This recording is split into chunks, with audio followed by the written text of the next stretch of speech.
인구가 적은 지방에서 주로 볼 수 있었던 버스터미널 폐업이 최근 들어 경기 성남시 등 수도권에서도 하나둘 나타나고 있습니다.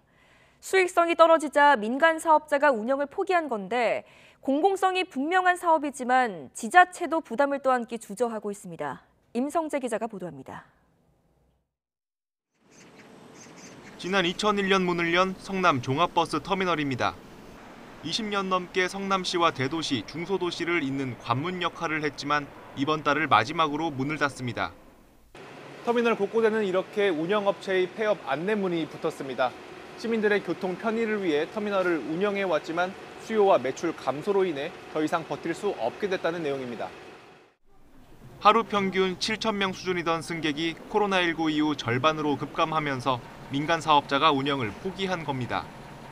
갑작스러운 폐업 결정에 이용객들의 걱정은 이만저만이 아닙니다. 여기가 자주 오다 보니까 이상하게 편해졌어요. 여기가. 그래서 오늘도 열차 타고 가는데 내가 뿌리치고 이제 이거 버스 타게 됐거든요. 앞으로 좀 걱정은 됩니다. 병원 때문에 2주에 한 번 아니면 한 달에 한 번씩 사용하고 있어요. 이제 이게 사라지면 대중교통 말고 차로 다녀야 되니까 그게 좀 많이 부담스럽고 너무 불편할 것 같아요. 여러 해 동안 버스터미널에서 삶의 터전을 일궈온 상인들도 직격탄을 맞았습니다. 시민들이 터미널 안쪽으로 들어올 이유가 전혀 없으시겠죠. 예, 걱정하시는 분들도 많고 가게를 정리하고 나가시겠다는 분들도 많고. 경기 고양시 화정동 시외버스터미널도 사정은 마찬가지. 이용객은 줄어들고 그에 따라 경영난도 점점 심해지면서 터미널 운영업체는 얼마 전 지자체에 폐업 의사를 전달했습니다. 예전엔 인구가 적은 비수도권에서 주로 발생하던 버스터미널 폐업이 최근 들어 수도권에서도 심심찮게 나타나고 있습니다. 코로나19 유행 이후 고속버스보단 자차를 선호하는 사람이 많아진 데다 고속철도 등 새로운 대체교통수단이 자리 잡은 탓입니다. 그래도 상대적으로 저렴한 비용과 촘촘한 노선 등 장점도 많아 버스터미널을 찾는 시민이 여전한 만큼 지자체의 재정적 지원이 필요하다는 지적도 나옵니다.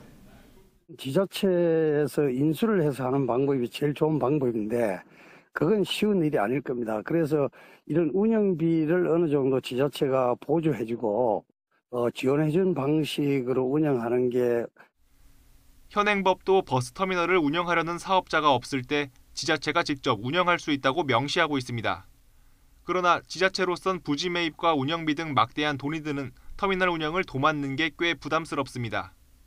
때문에 성남시는 도로변에 임시터미널을 만들어 시민 불편을 최소화하겠다고 밝혔고 고양시는 사업자 측의 임시 정류장을 만들 때까지 폐업을 미뤄달라고 제안했다고 설명하면서도 두 곳 모두 직접 운영하겠다고 선뜻 나서지는 못하고 있습니다. 결국 터미널 운영을 놓고 공공성과 수익성 사이에서 뾰족한 해법이 나오지 않는 가운데 시민과 상인들만 불이익을 겪는 상황은 당분간 계속될 것으로 보입니다. YTN 임성재입니다.